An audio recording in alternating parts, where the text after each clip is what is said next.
Uno specchio d'acqua tra le montagne, il Lago Morto. Lo si vede dall'alto del viadotto della A27 che sormonta quel fadalto, dalla cui vecchia strada trovi l'accesso per arrivarci. Tra la gente che ci passeggia, lingue e volti da tutto il mondo, tappa balneare specialmente per chi fa vacanze in Comelico. D'estate qui c'è un casino di gente che viene a farsi anche la giornata con la famiglia. Qua il sabato e la domenica è tanta gente.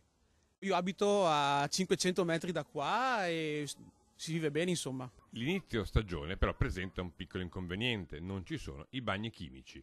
Supplisce il gestore dell'unico chiosco, che poi è anche quello che cura tutta l'area, dai parcheggi ai prati verdi che si affacciano sullo specchio d'acqua. Perché vanno in giro dappertutto a fare i bisogni. So che l'altro anno c'erano i bagni. Adesso chi dà il servizio è il titolare, diciamo, del ristorante qua. Per tutti coloro che vogliono andare nei bagni chiedono le chiavi e danno questo servizio. Qui erba, pulizia, tutto carico suo.